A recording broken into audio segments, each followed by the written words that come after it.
እሰይ እንኳን ክርስቲያን ሆንኩ፣ እንኳን የክርስቶስ ሆንኩኝ። እንኳን የምናገኛቸውን አዳዲስ ቤቶች በብዙ እጥፍ የሚያስንቅ አዲስ ቤት ይጠብቀኛል። ቅር አይለኝም። ክርስቲያን በመሆኔ እደሰታለሁ። በቃ የክርስቶስ በመሆኔ የእርሱ ተከታይ በመሆኔ እደሰታለሁ። ስከተለው ቅር እያለኝ አይደለም፣ ደስ እያለኝ እከተለዋለሁ። የሚያስከፉ ነገሮች እዚህ መሬት ላይ ምንም አግኝተውኝ አያውቁም ለማለት አይደለም። በዚያ ሁሉ መካከል ደስ ይለኛል። ሁል ጊዜ በጌታ በማን ሁል ጊዜ በጌታ ደስ ይበላችሁ፣ በክርስቶስ ደስ ይበላችሁ። ደግሜ እላለሁ አለ ጳውሎስ፣ ደስ ይበላችሁ። ክርስቶስን የተከተለ ቀና ብሎ ጌታ ኢየሱስ ክርስቶስን በየዕለቱ የሚያይ ሳይታወቀው ውስጡ በደስታ ይሞላል። አሳዛኝ ጌታ አልተከተልንም፣ ደስ የሚያሰኝ ጌታ ተከትለናል። ክብር ለስሙ ይሁን።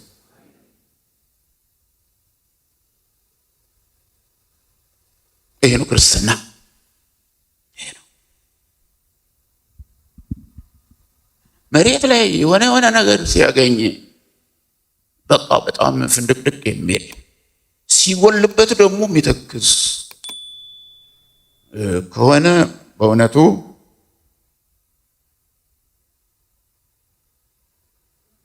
ቀሪውን ስፍራ እናንተ ሙሉት።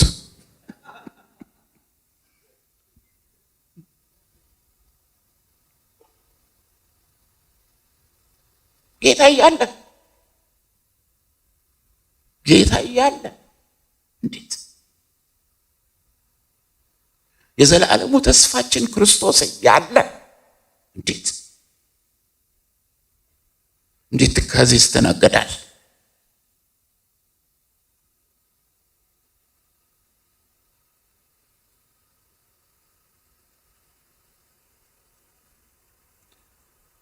እና ክርስቲያንነት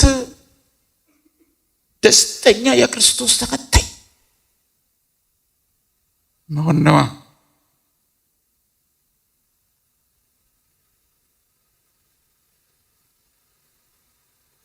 ይሄ ከየት ነው የሚጀምረው? ከመስማት። ጠሪውን ከመስማት ይጀምራል። መስማት መከተልን ይቀድማል።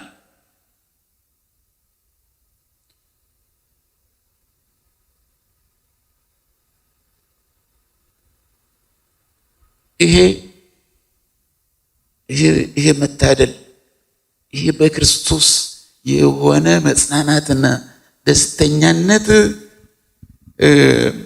ድምፁን ከሰሙ በኋላ አዎንታዊ ምላሽ ከመስጠት በኋላ ነው የሚመጣው። ሰምተው በመታዘዝ የእምነት ምላሽ የሚሰጡ አሉ። መታዘዙትም ስለሚኖሩ ከሚታዘዙት ነው።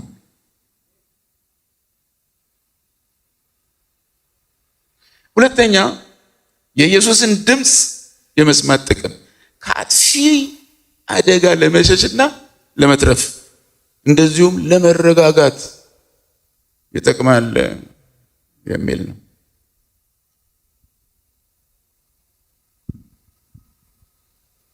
ከሌላው ግን ይሸሻሉ እንጂ አይከተሉትም ብሏል። ሌላው ይጎዳቸዋል።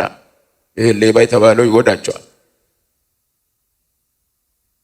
ወንበዴ የተባለው ይጎዳቸዋል። ተኩላ ይጎዳቸዋል። አይከተሉም።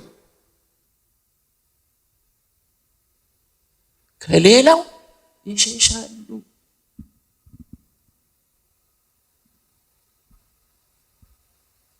የሌሎችን ድምፅ አያውቁምና ማለት ምን ማለት ነው?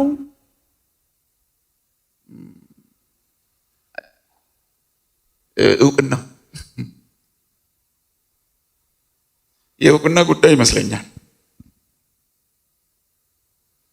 የማይሆናቸውን ድምፅ ያውቃል።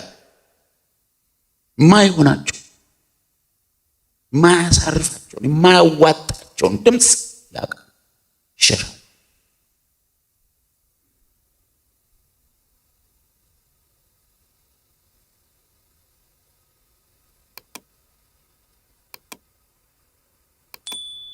ተኩላ ተጠቅሷል እዚህ ውስጥ።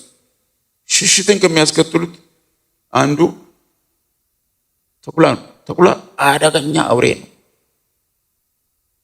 ያው የታወቀ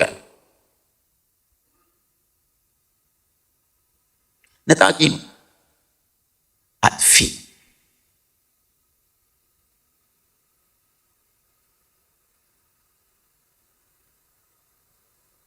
እንጃ እንግዲህ ተኩላ ወደ በጎች ሲቀርብ ድምፅ እያሰማ ይሁን ጸጥ ብሎ ይሁን እሱን አላውቅም፣ ግን ቢያንስ ባለበት ሰፈር ሆኖ ድምፅ ይኖረዋል።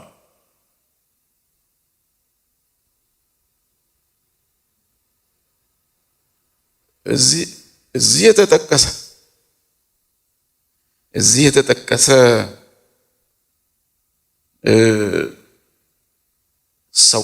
ሰው አለ። ሰውየው ግን ምንደኛ ነው የተባለው? ያላቸውን ከእነሱ ጋር የተያያዘውን ጥቅማ ጥቅም ብቻ በመፈለግ አብሯቸው የሚውል ምንደኛ ማለት እንደዚህ ነው። የሚገደው አይደለም፣ ደህንነታቸውን ለመጠበቅ ዋጋ የሚከፍል አይደለም። ሙያተኛ ስለሆነ ስራ ስለሆነ ለሱ እዛ ላይ ነው ትኩረቱ። እና እሱም መቼስ ድምፅ አለው፣ የእረኛ ድምፅ ግን አይደለም። ያስታውቃል፣ ድምፁ የእረኛ አይደለም፣ የምንደኛ ነው።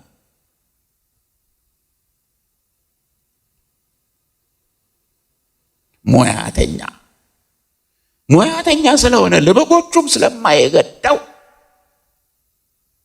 ሙያተኛው እንዲያው ይሸሻል። መጠበቁን ያቆምና ይሸሻል። ተኩላ ሲመጣ መከላከል ሲገባው ዳዊት ከአውሬ ጋር ከአናብስት ጋር እየታገለ በጎቹን ያስጥል ነበር። ይሄ የእረኛ ጠባይ ነው።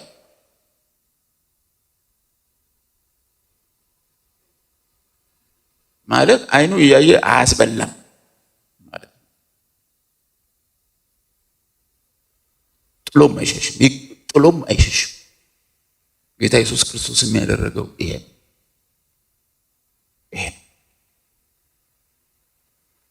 ነፍሱን ለሚወዳቸው አሳልፎ ሰጠ።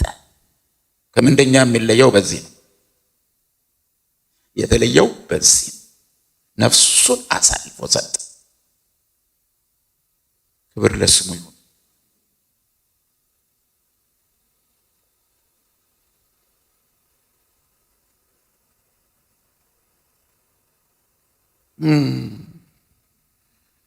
መልካሙ እረኛ ከመሳሰሉ አደጋዎች ያድናል፣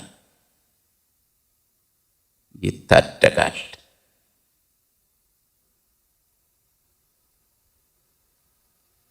ታዲያ የተለያዩ እና የሚያውቁ ድምፆች ዓለምን ቅድም እንደጠቀስነው ሞልተዋታል።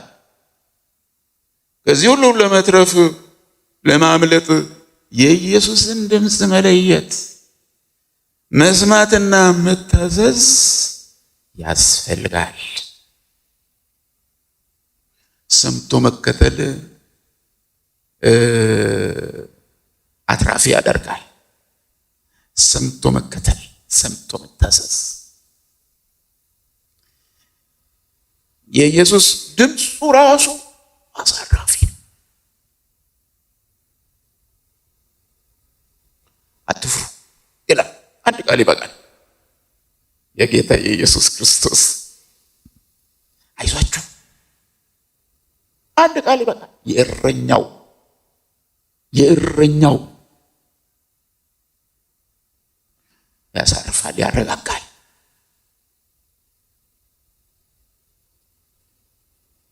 ከድንጋጤና ከግራ መጋባት እያወጣ በሰላማዊ መንገድ የሚመራ ድምፅ ነው የመልካሙ እረኛ የኢየሱስ ድምፅ። ለዚህ ነው መስማት የሚያስፈልገን፣ ድምፁን መፈለግ የሚያስፈልገን። ለዚህ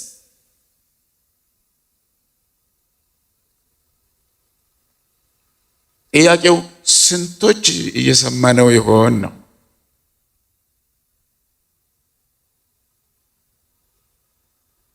ሶስተኛው ጥቅም የዘላለምን ሕይወት መውረስ የሚል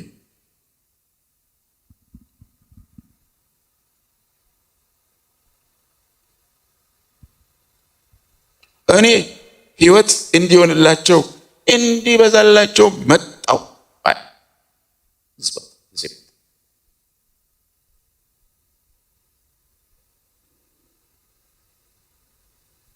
በዮሐንስ ወንጌል ምዕራፍ 3 ቁጥር 16 ላይ የተጻፈውን ሁላችሁም በቃላችሁ በሉት ስትባሉ ምትሉ ይመስለኛል።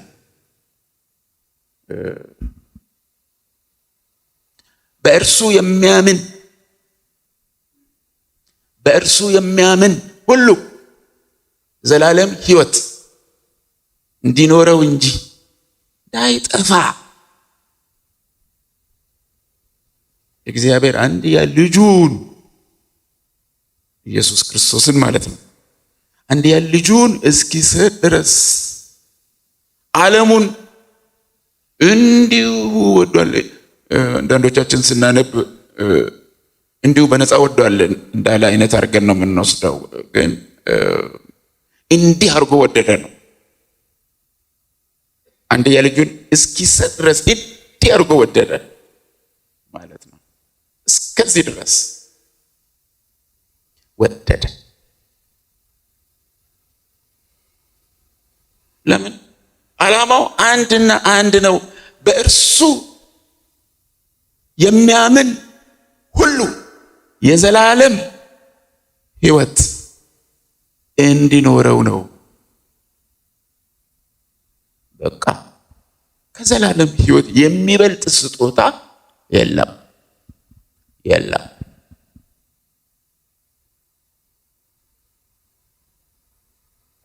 እኔ ሕይወት እንዲሆንላቸው። የትኛው ሕይወት? የዘላለም ሕይወት እንዲሆንላቸው እንዲበዛላቸው መጣው። እንደ ሌባው አይደለም የኔ አመጣጥ። ሌባው ሊያጠፋ ነው የሚወጣው፣ ሊያርድ ሊያጠፋ። ስለሌላ አይመጣም። ሕይወትን እየተመኘ አይመጣም ነው። እኔ ግን ስለሌላ አልመጣው፣ ሕይወት እንዲሆንላቸው መጣው። ሕይወታችን ለሆነው ለእግዚአብሔር ልጅ ለኢየሱስ ክርስቶስ ለመድኃኒታችን ከዘላለም እስከ ለዘላለም ክብር ይሁንለት። ሞታችንን በሞቱ ለሻረል በሕይወት ኑሩ ለዓለም። ለጥቂት ዓመታት ሳይሆን ለዘላለም ኑሩ። ለዓለም ጌታ ክብር ይሁንለት።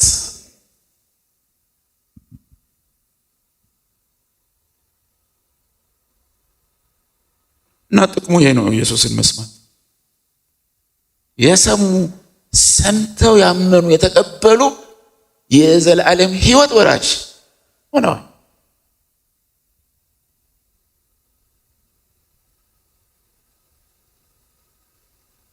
ትንሣኤና ሕይወት እኔ ነኝ፣ የሚያምንብኝ ቢሞት እንኳ ሕያው ይሆናል አለ ጌታ ኢየሱስ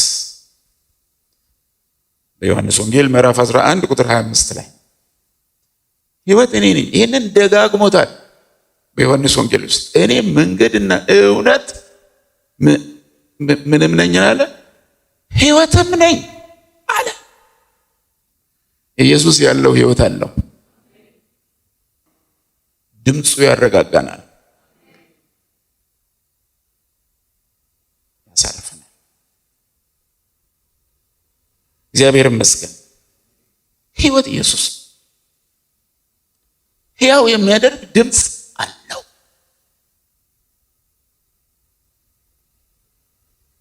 በምዕራፍ 5 ቁጥር 25 ላይ እውነት እውነት እላችኋለሁ ሙታን የእግዚአብሔርን ልጅ ድምፅ የሚሰሙበት ሰዓት ይመጣል፣ እርሱም አሁን ነው፣ የሚሰሙትም በሕይወት ይኖራሉ። ኢየሱስን የሚሰሙ በሕይወት ይኖራሉ። ሕያው የሚያደርግ ድምፅ አለው ኢየሱስ፣ የሞተውን ሕያው የሚያደርግ።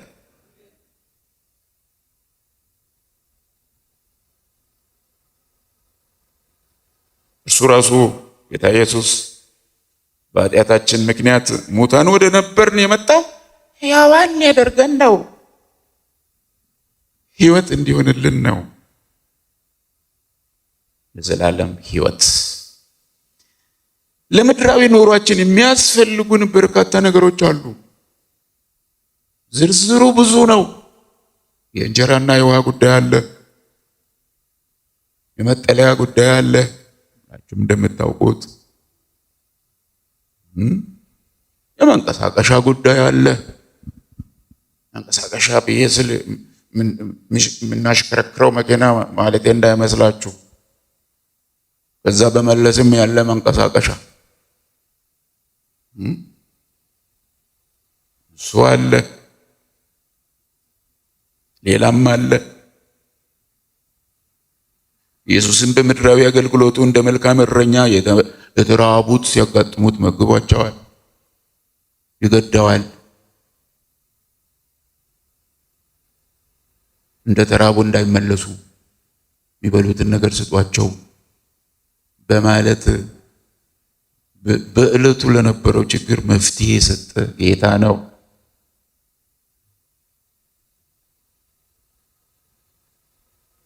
ያዘኑትን አጽናንቷል። ራሱም አዝኖ የሌሎችን ሐዘን ተካፍሏል። ከሚያለቅሱት ጋር አልቅሷል፣ አንብቷል። የሰውን ስሜት ጌታ ኢየሱስ ይረዳል። ስሜታችንን ይረዳል። መረዳት ከመካፈል ጋር የታመሙትን ፈውሷል። የሞቱትን እንኳ እንደ አልዓዛር ያሉትን እዚህ በዮሐንስ ወንጌል የምናገኘው እንደሱ አይነቶቹን እንኳን አስነስቷል። የተዋረዱትን በሰው ፊት አክብሯል። መቼም የሰው ልጅ ከሰው ልጅ ፍላጎቶች አንዱ መከበር ነው ሲባል ሰምታችሁ ሊሆን ይችላል። መከበር እና ሰው ሲሰደብ ሲዋረድ ደስ አይለው እና ሲከበር ግን ደስ ይለው። ችግሩ ምንድን ነው? እኛ መከበር እንፈልጋለን፣ ለማክበር ይቸግረናል። እሱ ነው ችግሩ።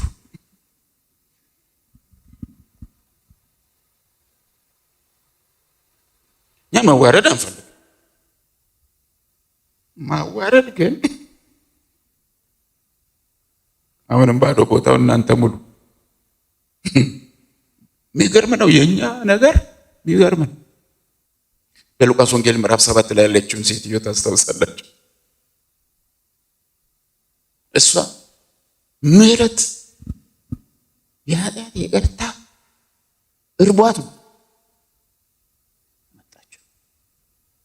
እዛ ቤት ውስጥ የተዘጋጀውን ድግስ ለመቀነስ አይደለም፣ ልትካፈል አይደለም። እሷ የጽድቅ ረሃብ ያለባት ናት። ግን ሰው የሚጠቋቆምባት ነበረች። ጌታ ኢየሱስ ክርስቶስ አከበራት።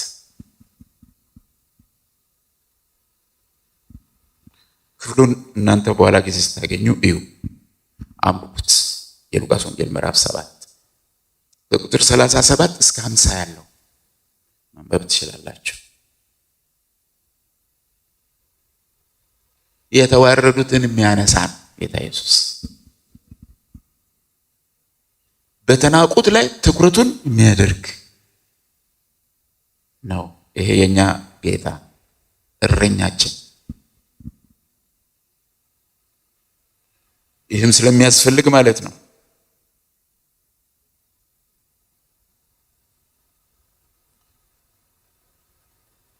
የዚያችን ሴት ልቧን ተመልክቶ ራራላት። ከሁሉ በላይ ግን ምን ሰጣት? የኃጢአትን ስርየት። ብዙ ያለው ኃጢአቷ ተሰርዮላታል። ጋባዡ ይህንን እድል ያገኘ አይመስለኝም።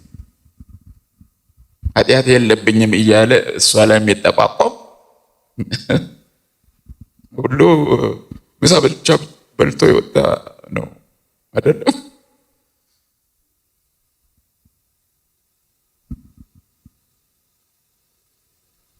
ዛሬም ይህንን የማድረግ ስልጣን እና ፈቃድ አለው ጌታ ኢየሱስ። በሞት ጥላ ስር የተጓዙትን ወደ ዘላለም ሕይወት ሰፈር የማሻገር ስልጣን እና ፈቃዱ አለው። ከዘላለም ሕይወት የሚበልጥ ስጦታና በረከት እደግመዋለሁ የለም። ድምፁን ሰምቶ መከተል የዘላለምን ሕይወት ያስወርሳል። ከሁሉም ይበልጠው። ታዲያ በብዛት እየሰማን የምንውለው እኛ የማንን ድምፅ ይሆን? ዛሬ የማንን ድምፅ ስንሰማ ዋል? እንደው ሌላው ቢቀር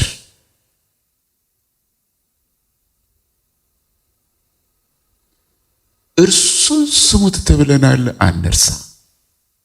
ከሁሉ በላይ እርሱን ስሙት። በእርሱ ደስ የሚለኝ የምወደው ልጄ ይሄ ነው። እርሱን ስሙት የተባልነውን አንርሳ። መስማት አለመስማት ውጤት አለ። የመባረክ ወይም የመቀጣትን የመጸጸት ውጤት ልዩነት ያመጣል። እርሱን መስማት አለመስማት ከጸጸት ለመትረፍ ዛሬ ተብሎ ሲጠራሳለ ድምፁን እንስማ። ዛሬ የኢየሱስን ድምፅ ብንሰማ ይሻላል። ከላይ የሚመጣ ድምፅ ያስፈልገናል። መሬት ላይ ያለው አላነሰም።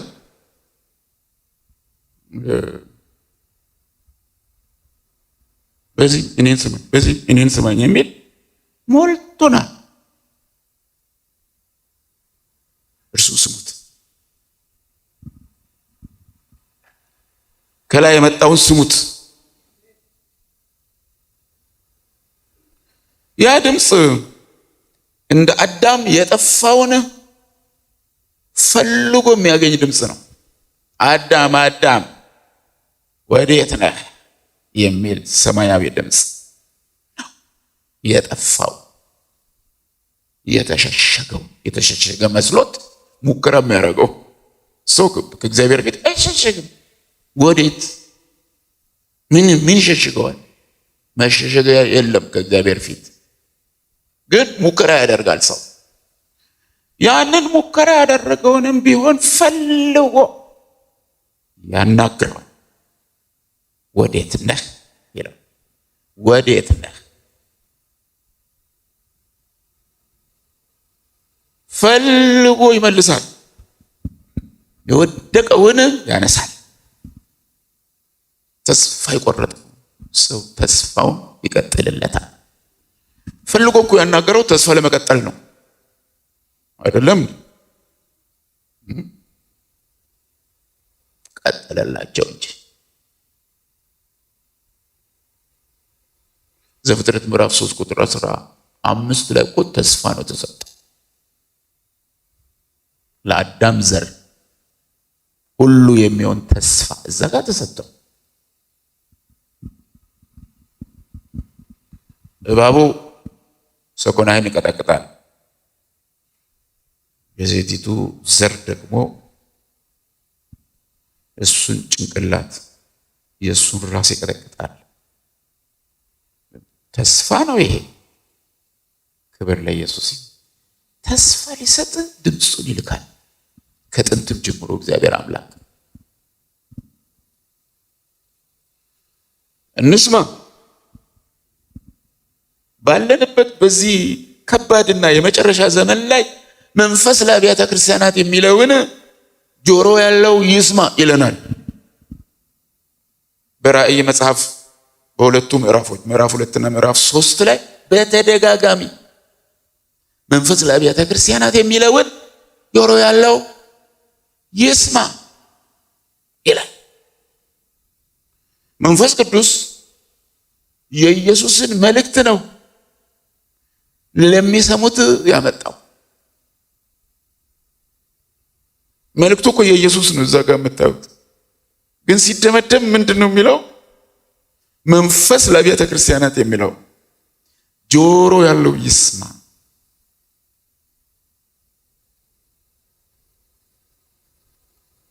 ጌታ ኢየሱስ በራእይ መጽሐፍ ላይ እንደምናነበው የማበረታቻ ድምፅ አለው፣ የምክር ድምፅ አለው፣ የወቀሳ ድምፅ አለው፣ የማስጠንቀቂያ ድምፅ አለው።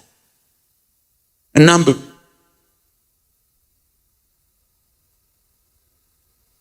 ኢየሱስን መስማት ትምህርቶቹን መስማት መቀበልና መታዘዝ ነው። የተጻፈውን ቃሉን መቀበል ነው።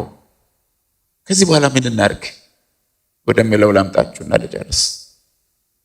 ኢየሱስን ለመስማት ጊዜ እንመድብ። በየቤታችን ጊዜ እንመድብ። ከዚህ የሚበልጥ ነገር ስለሌለ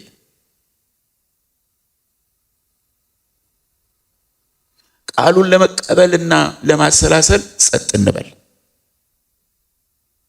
በዛሬ ዘመን የብዙዎቻችን ችግር ጸጥ ለማለት አለመቻል ነው። ለመናገር እንቸኩላለን።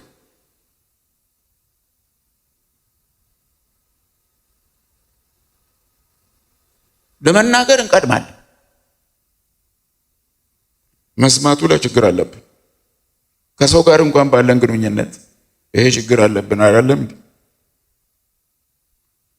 ጨርሶና አስጨርሶን ለመስማት ትዕግስት ያጥረናል። ጨረስክ ሳንል ጥልቅ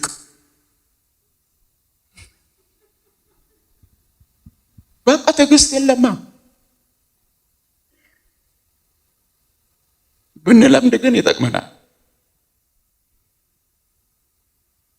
ሰው ለመስማት የፈጠነ ለመናገር የዘገየ ይሁን የሚለውንም አናስታውስም። አንዳንዶቻችን ቦታውንም አላነበብንም። ምናልባት እንደዛ የሚል አለ እንዴ የምንልም ምናልባት ልንኖር እንችላለን። አለ በያዕቆብ መልእክት ውስጥ አለ። ለመናገር የዘገየ ለመስማት የፈጠነ።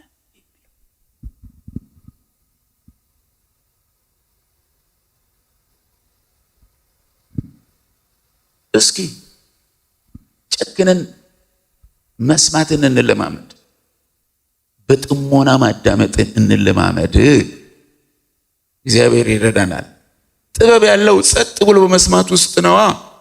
ጸጥ ማለት እርሱን ለመስማትና ለመከተል እንደ ፈቃዱ ለመመራት ያግዘናል። አለመስማት ግን ብዙ ነገር ያጎልብናል።